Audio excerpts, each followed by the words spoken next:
Muitas pessoas buscam provas da existência de Deus, mas encontram dificuldades nesse caminho. A principal razão é que desejam uma prova baseada na ciência, um método que exige observação, análise e experimentação. Para essas pessoas, a existência de Deus precisa ser investigada por meio de debates, reflexões e questionamentos. No entanto, a dificuldade surge porque as provas que elas buscam não se encaixam com a natureza de Deus. A ciência investiga aquilo que pode ser visto e medido, mas Deus é invisível e infinito. Como então comprovar cientificamente algo que não pode ser limitado por imagens ou cálculos? Esse método pode provar a existência de coisas, mas não pode definir a existência de Deus. Mesmo diante dessa dificuldade, há um contraste evidente. Apesar das dúvidas de alguns,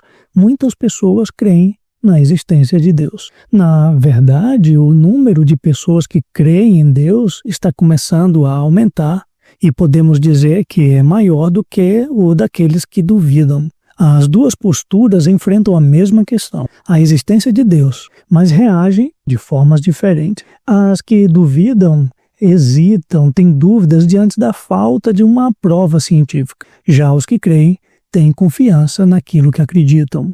Esse contraste merece que a gente pare por um momento e pense: se há uma diferença tão grande entre aqueles que duvidam e aqueles que creem, é preciso perguntar: quem é que está subvertendo a ordem? Quem é que está indo na contramão? Os que duvidam podem argumentar que as evidências científicas sustentam sua posição. Deus não existe. Mas, ao mesmo tempo, os que creem enxergam essas mesmas evidências como suficientes para a sua fé em Deus. A Bíblia Sagrada apresenta uma abordagem clara sobre como a existência de Deus é comprovada. Diferente da ciência, que exige experimentação e observação, as Escrituras trabalham com a revelação divina. Isso significa que Deus não apenas existe, mas ele também se comunicou com a humanidade. Sendo assim, a Bíblia não é um livro comum, mas uma fonte essencial para se conhecer as coisas de Deus. As Escrituras relatam eventos históricos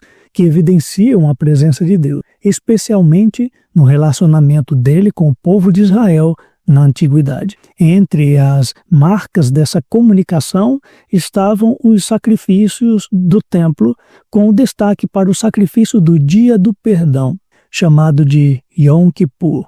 E nós verificamos isso no capítulo 16 de Levítico. A presença de Deus entre o povo de Israel era representada pela Arca da Aliança, como podemos ver no versículo 15. Esse objeto sagrado estava diretamente ligado ao sacrifício do Dia do Perdão, e foi esse objeto o palco das manifestações da glória de Deus. Vamos pensar em sua estrutura e em seu propósito para nós compreendermos o significado da Arca da Aliança.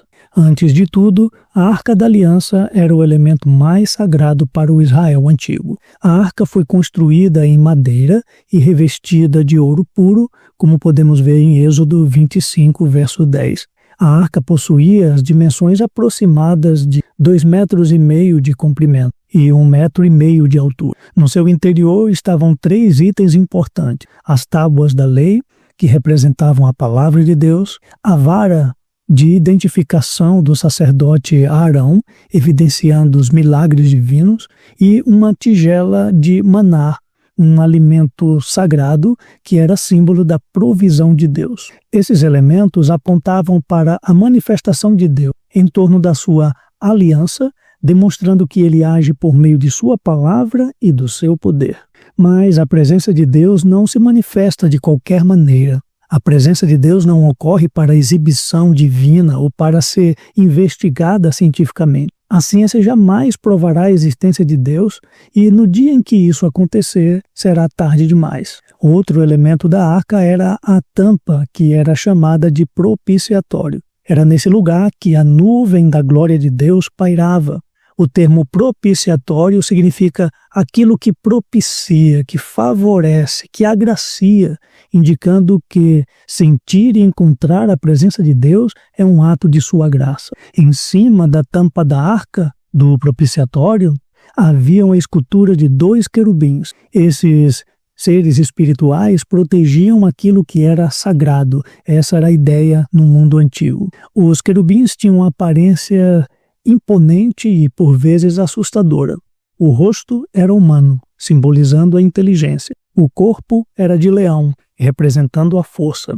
As asas eram de águia, representando a agilidade. Na Bíblia, a presença dos querubins era um sinal de que o sagrado, o santo, o inatingível estava por perto. A Arca da Aliança ficava no lugar santíssimo. Esse lugar era separado do restante do templo. Também era chamado de Santo dos Santos. Ninguém tinha acesso a ele. Apenas o sumo sacerdote, que entrava uma vez ao ano, na época do Yom Kippur, para fazer expiações pelos pecados do povo de Israel.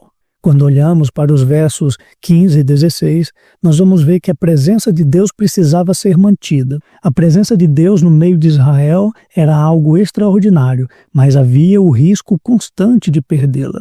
O povo temia essa possibilidade, pois compreendia que, embora a presença divina trouxesse bênçãos e segurança, ela também exigia santificação.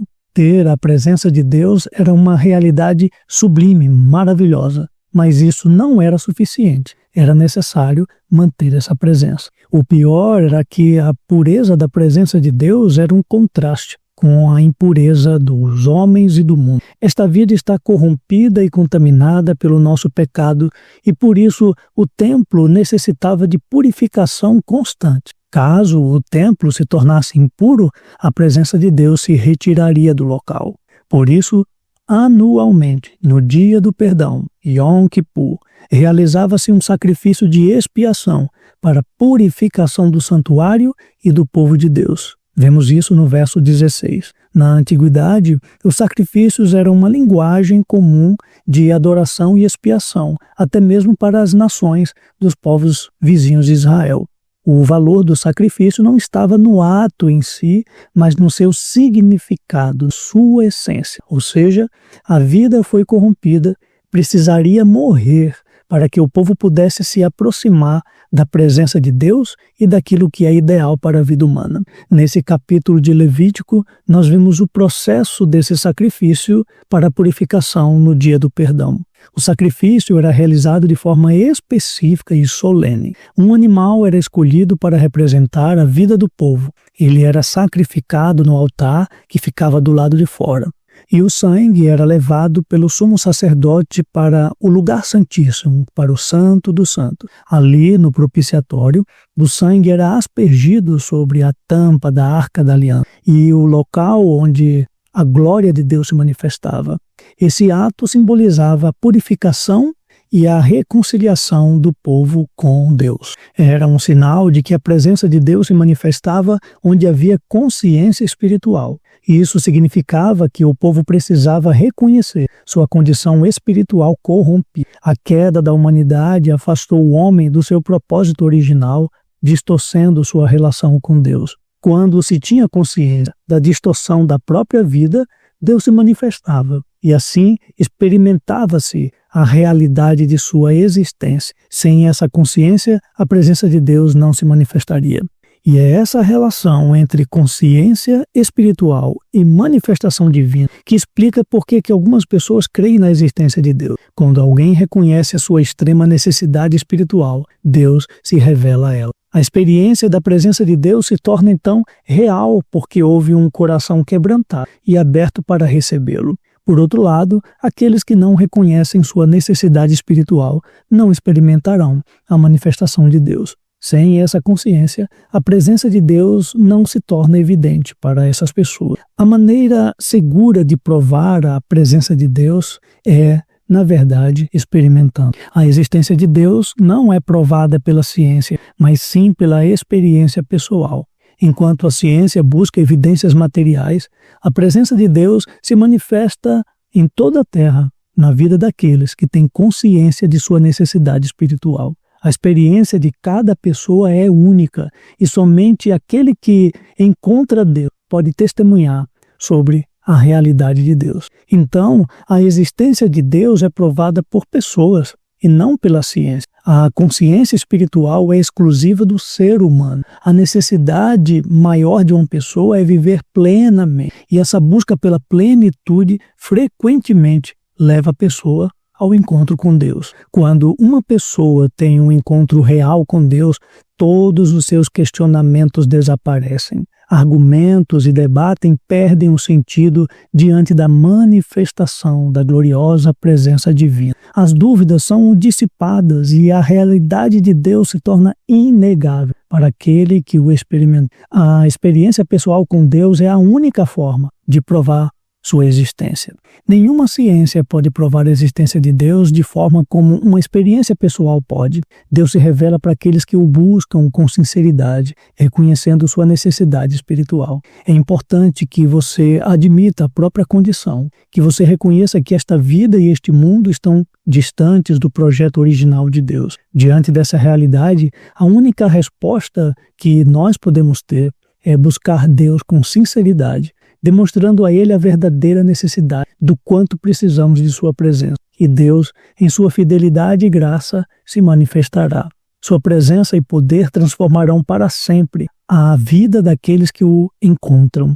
Quando isso acontecer na sua vida, é fundamental ter um coração humilde, disposto a se entregar por completo. Somente assim, ao experimentar a manifestação de Deus, cada pessoa poderá provar por si mesma que Deus existe e Ele é real. Obrigado por assistir esse vídeo até o final. Se esse conteúdo foi edificante para você, clique no gostei e ajude dessa forma essa mensagem chegar a outras pessoas. Você que ainda não é inscrito no canal, se inscreva e você vai estar fortalecendo este canal e recebendo notificações das próximas mensagens. Obrigado, um abraço e até o próximo vídeo.